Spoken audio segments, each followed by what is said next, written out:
स्वागत है सभी का भारत कुलम के इस ऑनलाइन प्लेटफॉर्म पर। मैं जग्गी शर्मा आप सभी के लिए लाया हूं भौतिक विज्ञान का एक और टॉपिक, जिसमें हम बात करने वाले हैं न्यूटन द्वारा दिए गए गति के नियमों पे। हम बात करने वाले हैं वैज्ञानिक न्यूटन जो थे, उन्होंने हमें गति के 3 नियम दिए थे। पहला नियम था आपका, सेकंड नियम था और थर्ड नियम था। पहले हम बात करेंगे फर्स्ट नियम की, लेकिन अगर बात करें तो ये तीनों नियम जो उन्होंने दिए थे वो हमें दिए थे सन 1687 में, और इनकी किताब है प्रिंसिपिया, जिसमें इन्होंने इन नियम के बारे में बताया हुआ है।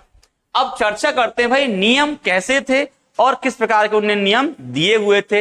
हम पहले बात करेंगे पहले नियम पर कि न्यूटन का पहला नियम क्या था। बाबा न्यूटन ने हमें पहला नियम क्या दिया था, देखें जरा क्या दिया था हमें। तो न्यूटन बाबा जो आए, उन्होंने हमें पहला नियम दिया। उन्होंने भाई जो पहला नियम दिया उसका नाम था जड़त्व का नियम। क्या था उसका नाम? जड़त्व का नियम। क्या था उसका नाम? जड़त्व का नियम, या उसे हम बोल सकते हैं गैलीलियो का नियम। भाई इसके 2 नाम हैं। पहला नियम, पहला नाम क्या है इसका? तो पहला है जड़त्व का नियम और दूसरा है गैलीलियो, गैलीलियो का नियम। भाई ये दोनों किसने बोले हैं? न्यूटन बाबा ने। इनके ये नाम भी बताए भाई, ये नाम भी इनके हो सकते हैं। अब पहली बात, जड़त्व क्या होता है? देखो भाई, जड़त्व पदार्थ का वह गुण होता है जो उसकी अवस्था में परिवर्तन का विरोध करता है। जड़त्व पदार्थ का वह गुण होता है जो उसकी अवस्था में परिवर्तन का विरोध करता है। अभी आप नहीं समझोगे भाई, ये परिभाषा है। जड़त्व की परिभाषा क्या है? जड़त्व पदार्थ का वह गुण है जो किसी वस्तु की अवस्था में परिवर्तन का विरोध करता है। जैसे कि हम देखें, जड़त्व जो आपका होता है वो 2 प्रकार का होता है। एक तो होता है विराम का जड़त्व, है ना, और एक होता है आपका गति का जड़त्व। एक होता है गति का जड़त्व। ठीक है, फॉर एग्जाम्पल आप समझाएं, अगर कोई वस्तु स्थिर अवस्था में है, कहीं पर रखी हुई है, तो उसके अंदर जो जड़त्व होता है वो हमारा क्या होता है? विराम का जड़त्व। और अगर कोई वस्तु गतिमान अवस्था में है तो उसके अंदर जो जड़त्व होता है वो हमारा क्या होता है? गति का जड़त्व। भाई कई बार बोलते हैं ना कि हम लोग बैठे हुए हैं और हम लोगों ने पानी मांगा, मम्मी पानी ले आना। मम्मी बोलती है क्यों भाई, तेरे का जड़ें फूट गई? इसका मतलब क्या भैया? तेरे अंदर क्या आ गया? जड़त्व आ गया भैया। कौन सा? विराम का आ गया, है ना। मम्मी हमारी साइंस से बातें करती है, लेकिन हम लोग साइंस समझ नहीं पाते भाई। उनने पहले ही बोल दिया तेरी क्या फूट गई? जड़ें फूट गई। मतलब भाई तेरे अंदर क्या आ गया? विराम का जड़त्व आ गया। क्लियर है मेरी बात के नहीं? बच्चे भाई खेलते कूदते हैं, वो बोलते हैं जो तो रुका ही नहीं रहा, जो दौड़ते ही जा रहा है भाई, तो उसमें कौन सा जड़त्व आ गया? आपका गति का जड़त्व। ठीक है भाई, ये नियम भाई किस पे संबंध है? आपके जड़त्व के। अब देखो नियम क्या है। नियम क्या बोला न्यूटन ने? न्यूटन ने बोला अगर कोई वस्तु स्थिर अवस्था में है, अगर कोई वस्तु स्थिर अवस्था में है तो वह स्थिर अवस्था में जब तक रहेगी तब तक उस पर कोई बल ना लगाया जाए, या फिर यदि कोई वस्तु गति की अवस्था में है तो वह गति की अवस्था में तब तक रहेगी जब तक उस पर कोई बल लगाकर उसे रोका ना जाए। ये किसने बोला भैया? न्यूटन ने। यदि कोई वस्तु विश्राम की अवस्था में है तो वह तब तक रहेगी जब तक उस पर कोई क्या होगा? बल काम नहीं करेगा। अगर कोई वस्तु विश्राम की अवस्था में है या स्थिर अवस्था में है तो वह तब तक रहेगी जब तक उस पर कोई बल ना लगाया जाए, और यदि कोई वस्तु गति की अवस्था में है तो वह तब तक रहेगी जब तक उस पर बल लगा के रोका ना जाए। भाई ये किसने बोल दिया? न्यूटन बाबा ने बोल दिया। ये किसने बोल दिया? न्यूटन बाबा ने बोल दिया। भाई कब बोला? तो उन्होंने पहली बार कब बोला भाई? 1687 में। हम लोगों ने इससे पहले पढ़ा था गुरुत्वाकर्षण, जो मैंने कहा था भाई, ये कब बोला था उनने? 1726 में। कब बोला? 1726 में। तो उन्होंने क्या बोला भाई? उन्होंने बोला वस्तु अगर विराम अवस्था में है या गति की अवस्था में तो तब तक रहेंगी जब इस अवस्था में भैया, जब तक उस पर कोई बल तुम नहीं लगा देते। क्लियर है भाई? बल मतलब कोई बाहर से बल उसमें तुम नहीं लगा देते। अब एग्जाम्पल समझो भाई, एग्जाम्पल से और चीजें क्लियर होंगी। देखो जरा, पहला एग्जाम्पल आपके लिए देखो, चलती हुई बस में अचानक ब्रेक लगने पर यात्री आगे की ओर झुकता है। भाई जैसे कि मान लो बस चल रही है, अब भाई बस चलना स्टार्ट हुई, बस चल रही है, तो भाई बस कौन सी अवस्था में भैया? गति की अवस्था में। अगर बस गति की अवस्था में तो हम भी भाई कौन सी अवस्था में? गति की अवस्था में। भाई बस किस अवस्था में है? गति की अवस्था में, तो भाई हम भी कौन सी अवस्था में? गति की अवस्था में। लेकिन जैसे ही बस में अचानक ब्रेक लगता है, तो आप बताएं, जब हम बस में खड़े होते हैं हमारे पैर कहां टच होते हैं? बस के फर्श पे। तो जहां हमारा टचिंग पॉइंट होगा भाई वो काय में आ जाएगा? भाई विश्राम में आ जाएगा। नहीं आया समझ में भाई? अरे भाई बस चल रही है, उसने ब्रेक मारा, बस रुक गई, तो हमारे पैर भी रुक जाएंगे। लेकिन भाई ऊपर का हमारा कायम है, गतिमान में है, तो हमारा कहां चला जाएगा? आगे। इसलिए हम कहां चले जाते भैया? आगे की ओर चले जाते। क्लियर भाई कि नहीं है?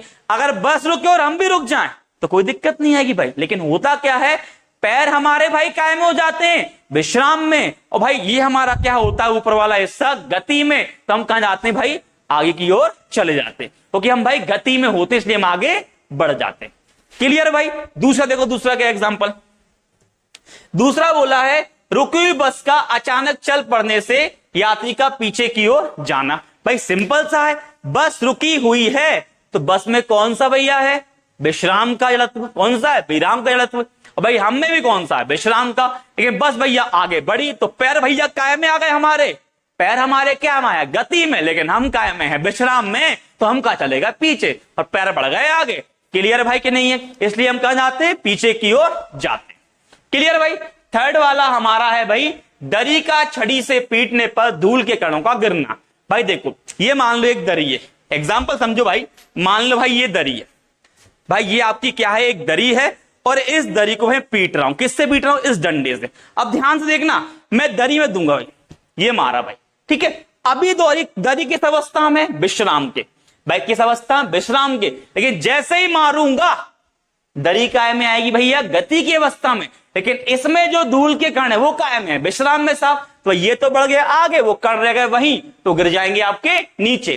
क्लियर भाई कि नहीं है? तो ये उनने बोला है कि अगर दरी को छड़ी से पीटोगे तो धूल कण गिर जाएंगे भैया, आपके नीचे गिर जाएंगे। क्लियर है? थर्ड आपका बोला है, पेड़ पौधों की टहनियों को हिलाकर हम लोग क्या गिराते हैं? फल पत्तों को गिराते हैं। भाई आपको पता है, आप हिला क्या रहे हो? टहनियों को हिला रहे हो। फल और पत्ते भाई कायम है विश्राम में, टहनी भाई साहब कायम है, टहनी कायम। जैसे मान लो ये टहनी है, आप इसको हिला रहे भैया, तो आपने इसको हिलाया भाई, ये गति में आ गई, लेकिन फल कायम है विश्राम में, तो भाई हिलाया और टूट के नीचे गिर गया। क्लियर है मेरी बात के नहीं? अगला देखिए भाई, अगला क्या है? अगला है, एक गिलास के ऊपर पेपर रखा है और इसके ऊपर सिक्का रख दिया गया, तो पेपर को खींचने के बाद सिक्का गिलास में गिर जाएगा। कहने का मतलब भाई, ये पेपर को खींचो, पेपर भाई कायम में है गति में, लेकिन भाई ये सिक्का जो है ना वो कायम में है विश्राम में, तो वो वहीं का वही रहेगा और कहां जाएगा? पानी के अंदर। क्लियर भाई? ये आएगा गति की अवस्था में और ये कायम में रहेगा विश्राम में, तो क्या जाएगा? पानी के अंदर। तो आपको कहीं भी ऐसा लगता है भाई कि एक गति में और एक क्या है? विश्राम में, तो वहां आपका क्या होगा भाई? जड़त्व का नियम, मतलब न्यूटन का पहला नियम। क्लियर भाई? सभी को मेरी बात समझ में आ गई होगी, और आप भाई समझ सकते हैं, मैंने आपको इसके 5 एग्जाम्पल दे दिए। देखिए अगला एग्जाम्पल भाई, अब अगला है न्यूटन का दूसरा नियम। भाई अगला क्या है आपका? न्यूटन का दूसरा नियम। तो न्यूटन का दूसरा नियम है, सुनो भाई दूसरा नियम क्या है? तो पहली बात तो दूसरा नियम जो होता है वो हमें बल का सूत्र देता है। भाई किसका देता है? बल का सूत्र देता है। दूसरा नियम हमें क्या देता है? बल का सूत्र। भाई नियम क्या होता है? किसी वस्तु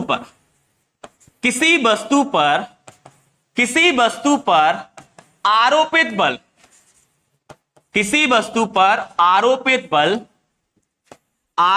बल संवेग में परिवर्तन की दर के समानुपाती होता है। संवेग में परिवर्तन की दर के समानुपाती होता है। अब भाई मतलब समझना भाई, पहली बात तो इस वर्ड का मतलब संवेग क्या होता है।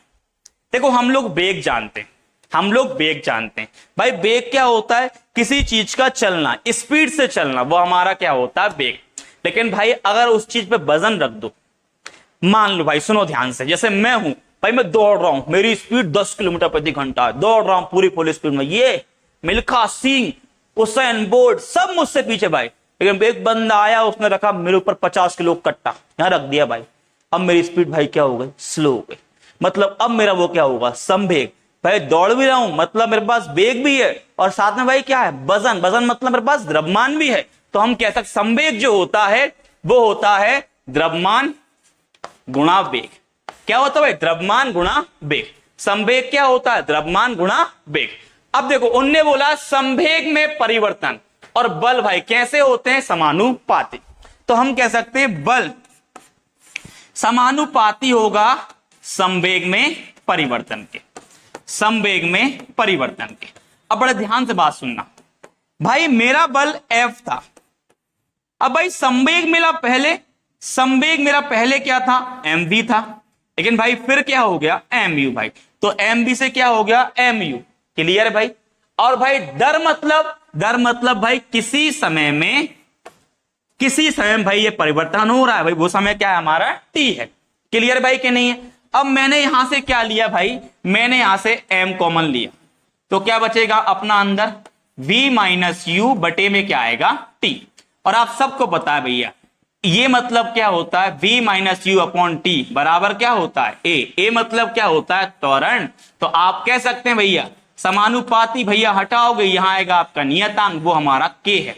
यदि k का मान भाई कितना हो जाए 1, तो आप कहेंगे f का वैल्यू किसके बराबर आएगा, ma के। तो आप कह सकते हैं भाई बल बराबर क्या होता है, बल बराबर होता है द्रव्यमान गुणा त्वरण। बल बराबर क्या होता है, द्रव्यमान गुणा त्वरण। और द्रव्यमान गुणा त्वरण, त्वरण क्या होता है, वेग में परिवर्तन। त्वरण क्या होता है, वेग में परिवर्तन। बड़े ध्यान से बात सुनना, त्वरण क्या होता है, वेग में परिवर्तन। सुनो ध्यान से, त्वरण क्या होता है, वेग में परिवर्तन। और भाई वेग क्या होता है, तो वेग होता है आपका वेग में परिवर्तन। मतलब त्वरण क्या होगा आपका, त्वरण आपका होगा v माइनस यू अपॉन क्या होगा, t। इस बात को भाई ध्यान रखना, इनसे आपके एग्जाम्पल आपको समझ में आ जाएंगे। ठीक है, इनसे आपको एग्जाम्पल समझ में आ जाएंगे। आज मुझे लगता है भाई आपको मेरी बात समझ में आ रही होगी, और सेकंड नियम भी आपको क्लियर हो गया होगा। मैं एक बार पूरा रिपीट कर देता हूं भाई। सेकंड नियम जो होता है वो हमें बल का सूत्र देता है। सेकंड नियम कहता है किसी वस्तु पर आरोपित बल संवेग में परिवर्तन की दर के समानुपाती होता है। संवेग क्या होता है, संवेग होता है द्रव्यमान गुणा वेग। ये हमारा क्या होता है, संवेग होता है। अब भाई संवेग परिवर्तन क्या होगा आपका, संवेग पहले क्या था, mv था, अब भाई साहब क्या है, mu। और भाई परिवर्तन किसी समय में हुआ होगा, समय हमारा क्या है भाई, t है। हमने m कॉमन लिया, तो क्या बचेगा आपका v minus you upon T. और भाई इसका मतलब क्या होता है, इसका मतलब होता है त्वरण। तो आप कहोगे f समानुपाती है ma के। भाई इसको हटाया, यहां क्या आएगा आपका नियतांक। नियतांक का मान कितना मान लिया, 1, तो आप कहेंगे f बराबर क्या आ जाएगा आपका, ma आ जाएगा। इस प्रकार भाई सेकंड नियम दिया भाई न्यूटन ने, तो भाई हमने बोला उससे क्या आ गया, बल का फॉर्मूला आ गया। उससे क्या आ गया, बल का फॉर्मूला आ गया। क्लियर भाई सभी के। अब इसके एग्जाम्पल देखें। पहला एग्जाम्पल भाई, कराटे खिलाड़ी ईंट को तोड़ने के लिए अधिक चोट मारता है। अब भाई ये कारण क्या है, समझ में नहीं आते भाई क्या है। अच्छा आप बताएं, सुनना ध्यान से भाई। कराटे खिलाड़ी भाई सामने ईंट रखी है ऐसे और ऐसे मार रहा है। वो रजनीकांत मूवी आती है भाई, सब वो स्लो मोशन में जाते हैं वैसे ऐसे करके, ये ऐसे मार। अरे भाई ऐसे नहीं, आपको मारना कैसे भाई, ऐसे स्पीड से। भाई स्पीड से क्यों मारना है, सुनो ध्यान से भाई, स्पीड से क्यों मारना है, क्यों भैया, क्योंकि F बराबर क्या है, m v minus you upon क्या है भैया, t। आप जितना टाइम को कम कर दोगे, आप जितना टाइम को कम कर दोगे, फोर्स भाई उतना ही आपका बढ़ जाएगा। जितना टाइम को कम कर दोगे फोर्स उतना ही बढ़ जाएगा, और जितना टाइम को बढ़ा दोगे फोर्स उतना ही घट जाएगा। क्लियर है भाई, जितना टाइम को कम कर दोगे फोर्स उतना ही बढ़ जाएगा, और जितना आप टाइम को बढ़ा दोगे फोर्स उतना ही घट जाएगा। तो उसने भाई क्या किया, झटके से मारा। क्या किया भाई, झटके से मारा, समय बहुत कम था भाई, समय बहुत कम था और फोर्स बहुत ज्यादा, इसलिए भाई ईंटें आपकी टूट गई, ईंटें टूट गई। आगे बढ़ते हैं, देखो अगला क्या है, टेनिस गेंद की तुलना में क्रिकेट की गेंद से चोट अधिक लगती है। सुनो भाई, टेनिस गेंद जो होती है वो रबड़ की बनी होती है, और रबड़ भाई क्या होता है, स्पंजी होता है, हल्का सा, मतलब उसको आप लोग दबा सकते हो। लेकिन आपके भाई जो गेंद होती है भाई, कौन सी, क्रिकेट गेंद, लेदर गेंद जो होती है भाई, वो स्पंजी नहीं होती। तो भाई हम लोग देखो, बात सुनना ध्यान से, आप उसको पकड़ोगे भाई गद्दी पे आएगी तो भाई नहीं दबेगी, सीधा गद्दी पे लगेगी, और अगर टेनिस बॉल पकड़ोगे भाई वो गद्दी पर दब जाएगी, और दबेगी तो प्रभाव करने में टाइम ज्यादा लेगी, और टाइम ज्यादा लेगी टेनिस बॉल, मतलब उसकी चोट कम आएगी भैया, टाइम ज्यादा होगा तो फोर्स कम हो जाएगा। और भाई वो वाली गेंद कौन सी भाई, क्रिकेट की, वो भाई सीधी पड़ेगी, वो टाइम जितना है उतना ही लेगी भाई, टाइम उसमें कम नहीं होगा तो फोर्स आपका बढ़ के आएगा। इसलिए भाई क्या होता है, क्रिकेट में क्या होता है, प्लेयर्स जो कैच पकड़ते हैं, देखो ध्यान से, उससे क्या करते हैं, वो ऐसा करके ऐसे करते हैं कैच को, क्यों करते भैया, क्योंकि इससे वो लोग टाइम बढ़ा देते हैं, जिससे उसके हाथ में चोट कम लगे। दूसरा आपने एक और देखा होगा, कई बार जो हमारे प्लेयर्स होते हैं कैच पकड़ते पकड़ते गिर जाते हैं, आप बोलते हो अरे कितना सिंपल कैच है, तो यानी छोड़ मतलब ये तो गिरो का फालतू, अरे सिंपल कैच तो यार, क्या गिरना नहीं आती भाई, अरे सिंपल कैच था, खड़े खड़े पकड़ लेता, भाई गिर जाता, अरे भाई गिरने के साथ उसने टाइम बढ़ा दिया, और टाइम बढ़ा दिया तो फोर्स भाई क्या हो गया, कम हो गया, और फोर्स कम तो चोट कम। क्लियर मेरी बात के नहीं। आप कभी भी देखना भाई, क्रिकेट में जड्डू बाबा हमारे जडेजा, रविंद्र जडेजा हमेशा गिर के कैच पकड़ते हैं साहब, क्यों पकड़ते हैं भाई, भले घुटनों पर बैठ जाए, गिरते जरूर भैया, क्यों गिरते हैं भाई, क्योंकि टाइम को वो कम कर देते हैं, टाइम को वो कम कर देते हैं। क्लियर भाई। अगला आपका है, गद्दे की तुलना में फर्श पर अधिक चोट लगती है, गद्दे की तुलना फर्श पे अधिक चोट लगती है। भाई देखो, आप फर्श पे कूदोगे तो जमीन दबेगी नहीं भैया, लेकिन गद्दे पे कूदो, गद्दा दबेगा, और दबेगा तो टाइम बढ़ेगा, और टाइम बढ़ेगा तो फोर्स कम होगा, टाइम बढ़ेगा तो फोर्स कम होगा, इसलिए गद्दे पर कम चोट लगती है और फर्श पर ज्यादा चोट लगती है। अगला है, ऊंची या लंबी कूद में जमीन को खोदकर हल्का कर दिया जाता है ताकि चोट कम लगे। भाई आप खुद देखो, आप सीधा कूदोगे भाई, आप सीधा कूदोगे भाई तो आपको टाइम कम मिल रहा है, हल्का सा गड्ढे का तो टाइम हल्का सा बढ़ जाएगा, और टाइम बढ़ जाएगा, चोट क्या लगेगी आपको, कम लगेगी। इसमें एक और चीज आप ऐड कर सकते हो कि भसुआ इसके अंदर क्यों डालते हैं, लंबी कूद करते हैं, वहां भसुआ क्यों डालते हैं भाई, है ना भाई, भसुआ मतलब वही, अरे वो पानी में बन जाता है भाई, बजरी टाइप की, क्या बोलते हैं उसे यार, हम तो भसुआ बोलते हैं हमारी भाषा में भाई। तो भसुआ क्यों डालते हैं भाई, क्योंकि अगर आप उसमें कूदोगे तो आपके पैर उसमें धंस जाएंगे, और पैर धंस जाएंगे मतलब टाइम बढ़ जाएगा, और टाइम बढ़ जाएगा तो फोर्स कम लगेगा भाई, और चोट अपने आप कम आएगी। देखिए अगला क्या है, अगला आपका है न्यूटन का तीसरा नियम।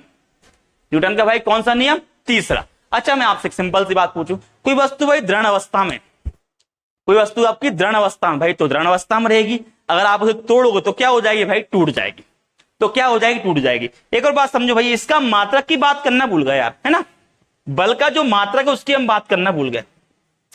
अगर हम बल की बात करें भाई, तो बल हमारा क्या होता है, तो F बराबर भाई ma होता है, ध्यान से देखना भैया, F भाई ये हो जाएगा आपका, m मतलब होगा आपका किलोग्राम,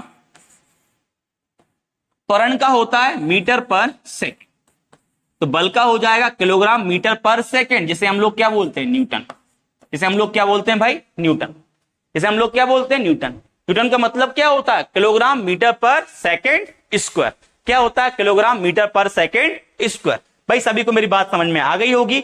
आगे बढ़ते हैं, अगला तीसरा आपका नियम क्या भाई, तीसरा नियम कहता है, तीसरा नियम कहता है कि भाई बल कभी अकेला नहीं आता, बल कभी अकेला नहीं आता भाई, काय में आता है, जोड़ों में आता है, बल कभी अकेला नहीं आता भाई, काय में आता है, जोड़ों में आता है।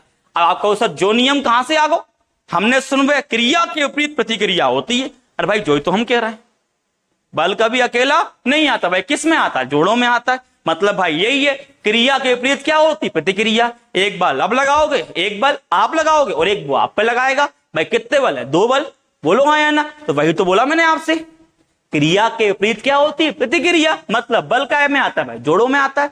क्लियर भाई। तो थर्ड नियम क्या है, थर्ड नियम है आपका, क्रिया के विपरीत क्रिया के विपरीत प्रतिक्रिया होती है। क्रिया के विपरीत प्रतिक्रिया होती है। कुछ एग्जाम्पल देखें भाई। ये भाई थर्ड नियम भाई न्यूटन का क्या बोला है, क्रिया के विपरीत क्या होती है, प्रतिक्रिया होती है। भाई ये कौन सा है, थर्ड लॉ है, तीसरा नियम भाई न्यूटन का। देखो भाई क्या बोला, पहला एग्जाम्पल, पहला बोला एक व्यक्ति जब कुएं में से बाल्टी द्वारा पानी खींचता है और रस्सी भाई अचानक टूट जाए तो वो कहां जाता है, पीछे की ओर जाता है। भैया क्यों जाता है भाई, क्योंकि पानी खींच रहा है, पानी खींच रहा है। भाई उसे धरती कहां खींच रहा है, नीचे, और आपका खींच रहा है भैया ऊपर। एक बल कहां लग रहा है, नीचे, एक कहां लगा रहे हैं आप, पीछे। क्लियर भाई। अब रस्सी भाई टूटी तो वो गया नीचे और आप गए पीछे, क्योंकि आप बल कहां लगा रहे हैं, पीछे भाई, तो आप कहां जाओगे, पीछे। भाई हुई क्रिया के विपरीत क्या हुई, प्रतिक्रिया। क्लियर भाई कि नहीं है।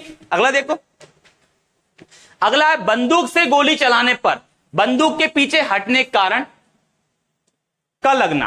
भाई सिंपल सा, गोली चलाओगे भाई तो फोर्स कहां लगेगा, आगे, और बंदूक कहां आएगी, पीछे। तो भाई एक बल कहां गया, आगे, और एक लगा भैया आप पे। तो भाई क्यों हुई, क्रिया के विपरीत क्या हुई, प्रतिक्रिया। भाई एक कहां लगा, सामने, और एक कहां है भैया, पीछे। तो बल कितने हैं, दो। बल काय में आ रहे हैं, जोड़ों में भैया। तो क्या है आपका, जोड़ों में आता है भैया बल। क्लियर भाई। तीसरा देखो क्या है, जमीन पर चलते समय जमीन पर चोट लगना। भाई जमीन पर चल रहा है भाई, तो एक चोट भाई काय पर लग रही है, पैर में, और एक काय पर, जमीन में। क्लियर भाई, क्लियर भाई। तो भाई ये भी क्या है आपका, जमीन पर चलते जमीन पर चोट करना। अगला आपका है पानी में तैरते समय पानी पर चोट करना। भाई पानी पे आप तैरोगे भाई तो ऐसे पड़े रहो, डूब जाओगे, हाथ चलाना पड़ेगा और पांव भी चलाना पड़ेगा। हाथ पांव चलाओगे, पानी में चोट मारोगे तो कहां जाओगे, आगे जाओगे भाई। तो क्रिया करोगे तभी क्या होगी, आपकी प्रतिक्रिया होगी। क्लियर भाई, तभी क्या होगी, आपकी प्रतिक्रिया होगी। पानी पे आप बल मारोगे तो पानी आप पे आगे की ओर बल लगा देगा भाई। तो भाई यही क्या होता है, बल काय में आता है, जोड़ों में आता है। देखिए अगला क्या है, नाव से कूदे पर नाव कहां जाती है, पीछे की ओर। भाई देखो खुद, हम नाव से कूदे या धम, नाव कहां गई भैया, पीछे की ओर। हमने क्रिया के भाई क्या की, आगे, नाव कहां गई भैया, पीछे। तो भाई क्या हुई, क्रिया के विपरीत क्या हुई, प्रतिक्रिया। एक बल हमारा कहां लगा, आगे, और एक भाई कहां लगा, पीछे। तो बल कितने भैया, दो। मैंने वही कहा था, बल काय में आते हैं, जोड़ों में आते हैं। लास्ट वन, रॉकेट का उड़ना। भाई जब रॉकेट उड़ता है तो उसके अंदर से एक आग निकलती है, ज्वाला निकलती है भाई, और ज्वाला कहां फोर्स लगाती है भैया, नीचे, और रॉकेट कहां जाता, ऊपर। तो भाई क्रिया कहां हो रही है, नीचे, और रॉकेट कहां जा रहा है, ऊपर। तो क्रिया के विपरीत क्या हो रही है, प्रतिक्रिया भाई। तो भाई ये क्या आपका न्यूटन का थर्ड लॉ है, और इसके मैंने आपको सभी एग्जांपल समझा दिए भाई। ये रॉकेट है, ये धुआं निकला और ये गया ऊपर, है ना। अब भाई मुझे आप बताना कि इस रॉकेट को भाई साहब किस वेग से फेंका होगा जिससे ये पृथ्वी कक्षा से बाहर निकल जाए।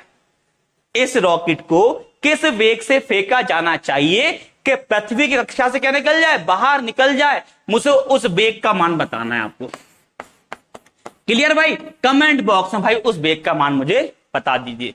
मिलते हैं अगले वीडियो में, जब तक के लिए जय हिंद, जय भारत।